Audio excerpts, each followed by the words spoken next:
Series of lecture ACN. Today's our topic is Internet Protocol. Course outcome is implement network layer protocols.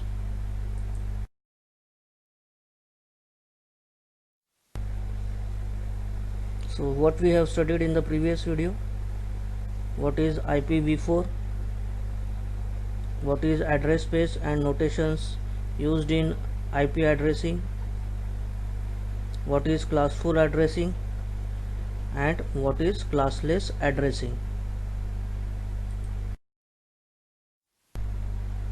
So topic number 1.2, Internet Protocol. Learning outcomes, what we will learn in this video. What is Internet Protocol? In this Internet Protocol we are studying the first version, previous version, that is IPv4. What is datagram format of IP? What is fragmentation in IP and how fragmentation is done in IPv4. So coming to the Internet Protocol, what is IP? IP stands for Internet Protocol. What is IP? IP is nothing but the Internet Protocol. The IP is the method or protocol by which data is sent from one computer to another on the internet. तो IP protocol use क्यों करेंगे या IP protocol का design किस लिए किया है? To send data from one computer to another computer on the internet. Internet के ऊपर data transmit as well as receive करने का है. फ्रॉम सेंडर टू रिसीवर और from source to destination, the internet protocol is used. When we send or receive data, for example an email note or a web page or data transmit over the WhatsApp, the message gets divided into little chunks called as packets. जब भी हम data transmit या receive करते हैं from the sender side और receiver side, तो एक साथ डेटा ट्रांसमिट नहीं होता है, पूरा का पूरा डेटा ट्रांसमिट नहीं होगा. वो कौन से फॉर्म में? वो डेटा को हम ब्रेक करेंगे इनटू स्मॉलर यूनिट्स, छोटे छोटे स्मॉल चंक्स में उसको डिवाइड करेंगे और वो चंक्स या उसी को हम स्मॉल साइज डेटा को क्या बोलते हैं? पैकेट्स. तो जब भी डेटा ट्रांसमिट होगा नेट के ऊपर, तो डेटा एक साथ ट्रांसमिट नहीं होगा, वो ट्रांसमिट होगा in the form of packets.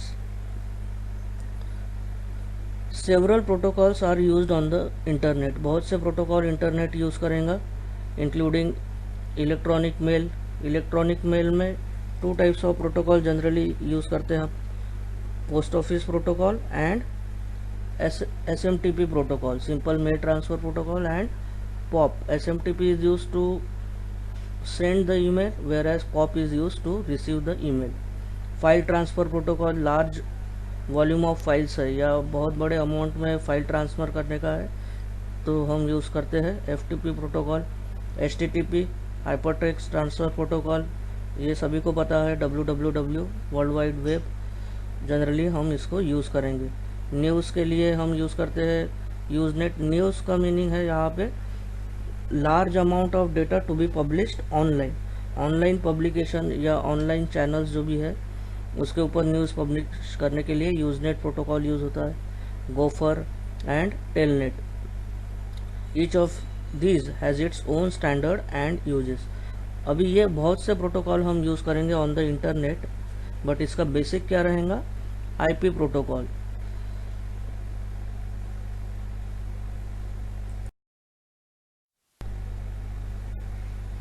तो what is IP datagram? IP datagram हम किसको बोलेंगे?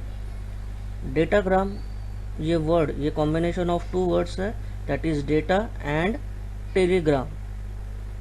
IP डेटाग्राम या डेटाग्राम में हम डेटा ट्रांसमिट करेंगे from one and to the other और फ्रॉम सेंडर टू रिसीवर और सोर्स टू डेस्टिनेशन. तो वो जो डेटा ट्रांसमिट होता है वो ट्रांसमिट होगा in the form of packets. Data को डिवाइड करते हैं हम into smaller units that are packets. तो वो पैकेट्स को ही हम क्या बोलेंगे? IP datagram. तो डेटाग्राम यानी data plus telecommunication path. Therefore, it is a message containing data that is send from one location to another. तो डेटाग्राम किसको बोलेंगे? जिसमें डेटा है किससे रिलेटेड? वो पर्टिकुलर जो भी डेटा ट्रांसमिट हो रहा है उससे रिलेटेड, और जो ट्रांसमिट हो रहा है from one side to the other. Datagrams are also called as IP datagrams. IP से रिलेट करता है, इसलिए हम उसको और दूसरा क्या कह सकते हैं कि वो आईपी डेटाग्राम्स है, since they are used by the internet protocol.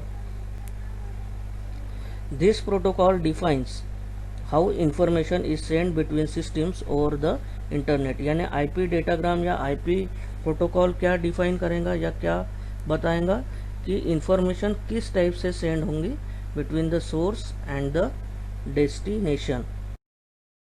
So in the previous slide we have seen what is IP datagram, यानी आईपी डेटाग्राम क्या होता है। नाउ आईपी डेटाग्राम फॉर्मेट, ये इंपॉर्टेंट क्वेश्चन है एग्जाम पॉइंट ऑफ व्यू।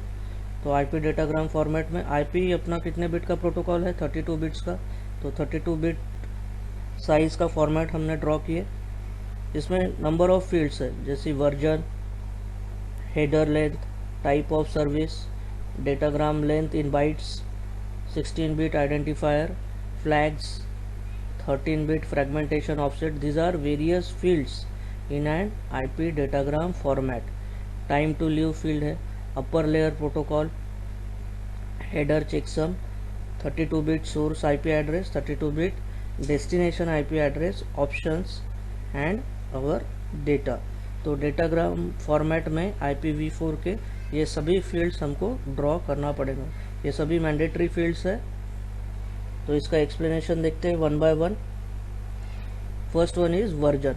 अभी ये version, ये जो फील्ड है ये क्या बताएगा? इट स्पेसिफाइज द वर्जन, यानी वर्जन कौन सा है। आईपी प्रोटोकॉल तो हम यूज़ कर रहे 32 बिट का है, पर इसका वर्जन क्या है? 4th वर्जन, क्योंकि 32 बिट का है। Next is header length, H length और हेडर लेंथ। तो हेडर लेंथ कितने बिट्स का है? 4 बिट्स का। Header length of IPv4 is of 4 bits. Next field is type of service. तो किस टाइप ऑफ सर्विस प्रोवाइड कर रहा अपना आईपी डेटाग्राम पैकेट। तो whether it is low delay, high throughput और रिलायबिलिटी। टाइप ऑफ सर्विस कितने bits का field है? 8 बिट्स का। टाइप ऑफ सर्विस बेसिकली किस टाइप का सर्विस हम प्रोवाइड कर रहे टुवर्ड्स द डेस्टिनेशन, यानी डेस्टिनेशन की तरफ जाते टाइम लो डिले से जाने का है, या हाई थ्रूपुट अप्लाई करने का है, या रिलायबिलिटी अप्लाई करने का। तो ये कौन सा फील्ड बताएगा? टाइप ऑफ सर्विस और TOS। Next is total length. Total length is nothing but datagram length, ठीक है। तो लेंथ ऑफ हेडर, तो टोटल लेंथ कैसा कैलकुलेट करेंगे? लेंथ ऑफ हेडर, हेडर का लेंथ कितना है? 4 बिट्स प्लस डेटा जो है 16 बिट्स। तो ये टोटल इसका लेंथ हो गया 16 बिट्स, यानी कितना बाइट्स हो गया? ये 2 bytes. Next field is 16 bit identifier और आइडेंटिफिकेशन फील्ड। तो ये 16 बिट का फील्ड है। आइडेंटिफिकेशन आईडी प्रोवाइड कर रहा है unique packet ID for identifying the group of fragments of a single datagram. अभी ये जो डेटा पास हो रहा है ओवर द इंटरनेट, इसको हमने स्मॉल पीसेस में या चंक्स में डिवाइड किए, उसको बोल रहे हैं हम पैकेट्स। तो हर पैकेट का एक यूनिक आईडी रहेगा जो स्पेसिफाई करेगा with the help of identification field. Next is flag field. तो फ्लैग फील्ड में 3 टाइप्स ऑफ फ्लैग्स अवेलेबल है। तो reserved bit must be 0, do not fragment flag bit and more fragment flag bit. यानी 3 types of flag या status बताएंगे कि उसको हमने फ्रैगमेंट किए हैं जो भी डेटाग्राम है उसको, या और उसको फ्रैगमेंट करना चाहिए। तो अगर हमने डू नॉट फ्रैगमेंट किया है तो मोर फ्रैगमेंट विल ऑल्सो कंटेन 0। अगर डू नॉट फ्रैगमेंट में 1 किया है तो मोर फ्रैगमेंट्स में भी 1 करेंगे। तो ये फ्लैग बिट या फ्लैग फील्ड हो गया। Next is fragment offset. Fragment offset का टोटल साइज कितना है? 13 बिट का। फ्रैगमेंट ऑफसेट क्या बताएगा? It represents the number of data bytes ahead of the particular fragment in a particular datagram. जब डेटा पैकेट्स एक में को फॉलो करेंगे, एक के पीछे एक रहेंगे, तो कितने डेटा बाइट्स वो अहेड है from the previous datagram packet, ये कौन सा फील्ड बताएगा? Fragment offsets. ये सभी फील्ड्स बहुत ज़्यादा इम्पॉर्टेंट है क्योंकि इसी से हम डेटा ट्रैक करेंगे over the internet. Next is time to live field. Time to live basically बताएगा, 8 बिट का फील्ड है कि वो डेटाग्राम पैकेट कितने देर तक लाइव रहने को होना ऑन द कम्युनिकेशन पाथ, यानी सेंडर से अगर रिसीवर की तरफ डेटा हम भेज रहे तो कितने सेकंड्स के लिए वो वैलिड रहने को होना। अगर वो टाइम लिमिट क्रॉस हो गया तो datagram packet is automatically lost और हमारा डेटा रिसीवर तक पहुंचता नहीं है। ठीक है, तो that is time to live field. It is also called as session in case of, ये एग्जाम्पल सेशन का एग्जाम्पल हम मेल सिस्टम में देख सकते हैं कि अगर हमने मेल सिस्टम पे 10 या स्टिपुलेटेड टाइम में काम नहीं किए कुछ भी, तो वो ऑटोमेटिकली लॉग आउट हो जाता सेशन। तो that is nothing but time to live field. Next is upper layer protocol.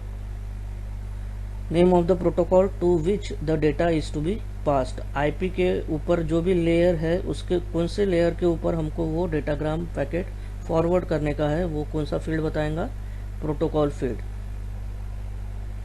And next one is header checksum. Checksum basically calculate करेगा 16 bit header checksum for checking errors in the datagram header.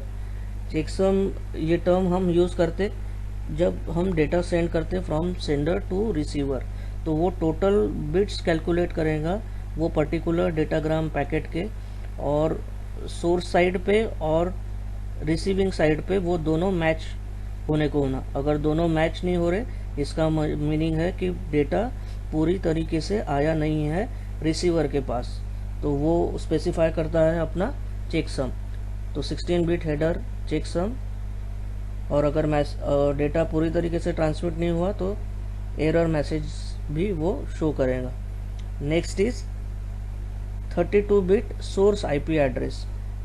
Sender IP address जिसको हम कहेंगे कि जहाँ से data ग्राम packet forward हो रहा है टुवर्ड्स द रिसीवर, तो वो सोर्स मशीन का IP address. 32 bit destination IP address, यानी जिस पे डेटा जाने वाला है, पहुंचने वाला है, वो है अपना हमारा 32 bit destination IP address. Last one is options. अगर ये ऑप्शनल फील्ड है, अगर है तो उसको स्पेसिफाई करेंगे, अगर नहीं है तो इट विल बी ब्लैंक। और last bottom layer is of data, तो एक्चुअल डाटा इसमें पास होगा। नेक्स्ट हम देखेंगे कि फ्रेगमेंटेशन क्या होता है in IP datagram, IPv4 datagram fragmentation. Fragmentation का मीनिंग क्या है? फ्रेगमेंटेशन में हम हमारे डेटा पैकेट्स को डिवाइड करेंगे into smaller units that are called as chunks और पैकेट्स। तो IPv4 fragmentation involves to break a datagram into number of pieces, इसी को बोल रहे हम पैकेट्स और chunk of data that can be reassembled later. यानी जब सेंडर मशीन से रिसीविंग साइड मशीन के ऊपर डेटा ट्रांसमिट होगा, तब हम पूरा का पूरा डेटा एक साथ नहीं भेज सकते ओवर द इंटरनेट। वो डेटा हम भेजते टाइम तो सेंड की बटन प्रेस कर देंगे, पर डेटा इंटरनली ब्रेक होगा इनटू नंबर ऑफ पीसेस, और वो नंबर ऑफ पीसेस में डिवाइड करने का काम कौन करेगा? IPv4 fragmentation. The IPv4 source machine, destination, identification, total length and fragment offset field. अभी source IP address, destination IP address ये जरूरी है, दोनों जरूरी है क्योंकि डेटा को हमको सेंड करने का है from source to destination. Identification field previous slide में हमने देखे, ईच डेटा पैकेट को हम एक यूनिक आईडी देंगे, तो that is identification. Total length of data वो पैकेट के अंदर कितना है। और फ्रैगमेंट ऑफसेट फील्ड यानी वो पैकेट के आगे और कितने डेटा बाइट्स है जो ट्रांसमिट हो रहे हैं, along with the more fragment and don't fragment flags in the IPv4 header. ये सभी फील्ड्स है आईपी डेटाग्राम फॉर्मेट की, are used for IPv4 fragmentation and reassembly. तो जब भी डेटा ट्रांसमिट होगा फ्रॉम सोर्स टू डेस्टिनेशन, तो ये सभी फील्ड्स काम करेंगी for fragmentation of that particular IP datagram packet. And reassembly means जब ये डेटा रिसीव होगा ऑन द रिसीविंग साइड, तो ये सब पैकेट्स मिलके एक अपना टोटल डेटा बनेगा और फिर वो रिसीविंग साइड को मिलेगा। तो why IPv4 datagram fragmentation is required. अभी फ्रैगमेंटेशन की हमको नेसेसिटी क्या है या ज़रूरत क्या है। तो डिफरेंट नेटवर्क्स में have different maximum transmission unit. Different networks का मीनिंग यहाँ पे, अगर हम लैन से वैन के ऊपर डेटा ट्रांसमिट कर रहे या वैन से लैन की तरफ डेटा ट्रांसमिट कर रहे, तो हर एक नेटवर्क का अलग बैंडविड्थ रहेगा, हर एक नेटवर्क का अलग इफिशियंसी रेट रहेगा, हर एक नेटवर्क का अलग थ्रूपुट रह सकता। तो वो कंबाइंड टर्म में उसको हम बोलते हैं मैक्सिमम ट्रांसमिशन यूनिट। तो इसमें डिफरेंसेस आ सकते हैं, लैन का स्पीड लो रहेगा एज कम्पेयर टू वैन, ठीक है। तो due to differences in LAN technology और differences between different technologies, we require to fragment the datagram packet. When one network wants to transmit datagrams to a network with a smaller MTU, अभी देखो ये line important है। अगर हम van से लैन की तरफ डेटा ट्रांसमिट कर रहे हैं तो वैन का स्पीड तो बहुत ज़्यादा है, बट रिसीविंग साइड पे लैन का स्पीड जो है या लैन की जो बैंडविड्थ है, जितना डेटा वो कैरी कर सकता उसका साइज स्मॉल है। तो आते टाइम डेटा बहुत ज़्यादा आ रहा, बट उसको रिसीविंग साइड में स्पीड कम है।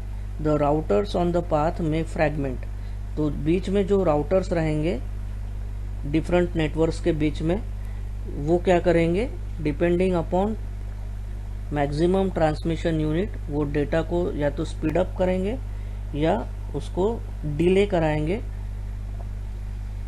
और रीअसेंबल कराएंगे on the receiving side. So how fragmentation is done. Previous slide में हमने देखेंगे कि फ्रैगमेंटेशन किस टाइप से करेंगे हम या क्यों करेंगे। तो फ्रैगमेंटेशन बेसिकली हम परफॉर्म कैसे करेंगे। When a packet is received at the router, destination address is examined and MTU is determined. अभी जब भी सोर्स से डेस्टिनेशन की तरफ हम डेटा ट्रांसमिट कर रहे, तो डिफरेंट नेटवर्क्स को कनेक्ट करने के लिए हम यूज़ करते हैं राउटर। राउटर क्या है, ये नेटवर्किंग डिवाइस है जो डिफरेंट नेटवर्क्स को यानी लैन और वैन को कनेक्ट करेगा या मैन और वैन को कनेक्ट करेगा, डिफरेंट टाइप्स ऑफ नेटवर्क्स को कनेक्ट करने का काम करेगा अपना राउटर डिवाइस। तो राउटर डिटरमाइन करेगा या देखेगा कि जो डेस्टिनेशन एड्रेस है जहाँ पे डेटा जा रहा है उसका MTU क्या है, यानी उसका मैक्सिमम ट्रांसमिशन यूनिट क्या है। If the size of the packet is bigger than the MTU, अभी जो रिसीविंग साइड से पैकेट आ रहा है या तो सोर्स से जो पैकेट आ रहा है, अगर वो पैकेट का साइज बड़ा है किससे, MTU से। MTU किसका, डेस्टिनेशन का, ठीक है, समझ में आ रहा है ना। If the size of the packet is bigger than the MTU, जो पैकेट आ रहा है उसका साइज बड़ा है as compare to the receiving side MTU, तो रिसीवर तो इतना लोड नहीं ले सकता। And the do not fragment bit is set to 0 in the header, और उसका फ्लैग चेक करेगा कि DF बिट उसका 0 है हेडर में। Then the packet is fragmented into parts and sent 1 by 1, यानी वो सिंगल पैकेट को हम क्या करेंगे, उसको तोड़ेंगे या फ्रैगमेंट करेंगे into smaller units, so that it can be received by the destination machine. Each fragment is converted to a packet and the following changes happen in the datagram header. अभी जो हमने उसको फिर से छोटा किए हैं with the help of router, तो उसको फिर से हम पैकेट में कन्वर्ट करेंगे with the help of following steps. The total length field is change to the size of the fragment. अभी जो टोटल लेंथ फील्ड था फ्रैगमेंट का, उसको किस में चेंज करेंगे? अभी जो करंट फ्रैगमेंट हमने किए हैं उसके साथ. यानी पहले समझ लो टोटल लेंथ फील्ड था 8, बट रिसीविंग साइड का MTU कम है, तो हमने उसको फ्रैगमेंट किए 4 बिट्स में. तो अभी फ्रैगमेंट का साइज कितना हो जाएगा? 4 bits. The more fragment bit is set for all the fragments except the last one.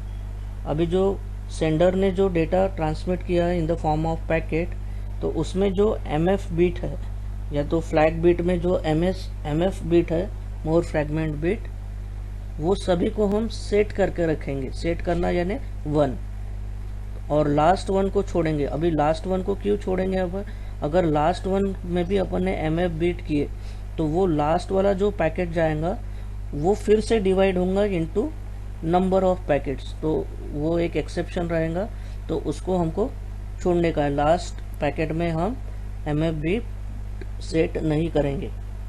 The fragment offset field is set. अभी फ्रैगमेंट ऑफसेट बिट को भी हमको सेट करने का है. ऑफसेट फील्ड क्या बताएगा? Next datagram packet based on the number of fragment that is been set and the MTU. और लास्ट रहेगा हेडर चेकसम. इसको तो हमको चेंज करना पड़ेगा. Header checksum is recalculated. यानी सेंडर साइड से जो हेडर चेकसम था उसका साइज ऑलवेज ऑब्वियसली बड़ा रहेगा as compare to receiving side, क्योंकि रिसीविंग साइड का MTU कम है एज कंपेयर टू सोर्स. तो इधर चेकसम फिर से रिकैलकुलेट होके नया हम जनरेट करेंगे. तो एक एग्जांपल हम कंसिडर करेंगे for understanding. For a data packet of 4000 bytes. Data packet का साइज कितना है? 4000 बाइट्स. और उसका MTU क्या है? मैक्सिमम ट्रांसमिशन यूनिट क्या है? 1500 bytes. We have actual data of 3980 bytes. अभी MTU कितना है? 1500 और टोटल डेटा साइज कितना है? 4000 बाइट्स. और एक्चुअल डेटा कितने का बता रहा है? 3980 bytes that is to be transmitted. तो ये डेटा हमको ट्रांसमिट. डेटा पैकेट का साइज है 4000 बाइट्स. एक्चुअल डेटा है 3980 बाइट्स, यानी 20 बाइट्स कम है. और उसका MTU कितना है वो नेटवर्क का? 1500 bytes. And 1480 bytes is the maximum data size that is permissible to be send. अभी एक डेटा पैकेट में हम मैक्सिमम कितना डेटा परमिट कर सकते हैं? 1480 बाइट्स. टोटल बाइट्स कितनी है हमारे पास? 3980. और एक डेटा पैकेट में कितना परमिसिबल है? 1480. ठीक है. तो कैसे ट्रांसमिट करेंगे? So there would be 3 fragments. For the first fragment data size equals to 1480 bytes. 1480 bytes is the maximum data size that is permissible to be sent. Total data हमको 3980 का सेंड करने का है. परमिसिबल है 1480. तो हमने उसको फ्रैगमेंट किए टोटल बाइट्स को.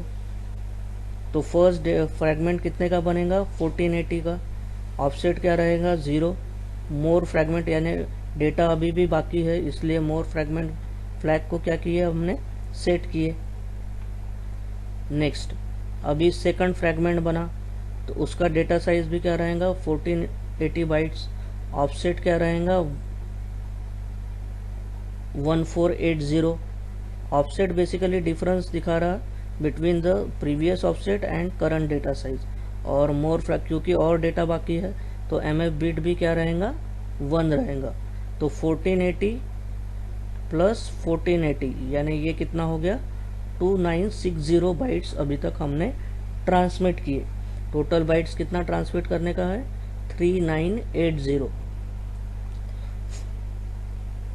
तो 3960 ट्रांसमिट हो गया।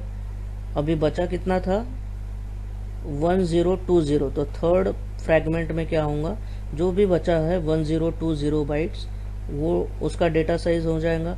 ऑफसेट देखो अभी क्या होगा, ऑफसेट इज 2960। ऑफसेट क्या हो गया, 2960। 2960 कहाँ से हुआ, 1480 plus 1024, that is offset plus 1480। सो ये हो जाएगा 2960। और ये लास्ट फ्रैगमेंट है, इसके बाद हमारा डेटा कुछ भी नहीं बचा है, इसलिए मोर फ्रैगमेंट बिट्स में क्या आ जाएगा, 0। तो इस टाइप से फ्रैगमेंटेशन हम परफॉर्म करेंगे। मेन इसमें समझने की चीज़ है कि डेटा पैकेट का साइज कितना था, 3980 बाइट्स। ट्रांसमिट कितना कर सकते एक टाइम पे हम, 1500 बाइट्स। और फ्रैगमेंट कितना कर सकते, 1480 बाइट्स, जो परमिसिबल है। इसलिए हमने इसको डिवाइड किए इनटू 3 फ्रैगमेंट्स। ठीक है। An important point to be noted here is that all fragments would having the same identification number. अभी एक important point इसमें क्या है कि सभी fragment को same identification number रहेगा, thus indicating that all the fragments belong to the same parent data packet. इससे क्या होगा कि जो भी डेटा पैकेट को हमने ब्रेक किए या फ्रैगमेंट किए, उसको आइडेंटिफाई करना बहुत इजी हो जाएगा over the internet. So previously asked important MSBT questions, datagram format IPv4 only we have to draw, so 2 marks. Explain the datagram format of IPv4. In explanation we have to draw the figure of datagram format as well as explain IPv4 protocol. What is fragmentation? Only definition is needed because it is of 2 marks. And explain fragmentation in IPv4. This is important question in which we have to explain how fragmentation is done in IPv4. So what we have learned up till now, what is internet protocol version 4, what is datagram format of IP, and what is fragmentation in IP, and why fragmentation is done in IP datagram. So thanks for watching this video lecture. If there are any questions, doubts or queries, you can mail me at the given mail address or contact me at the given phone number. In the next topic, we will understand what is ICMP, that is Internet Control Message Protocol. Thanks.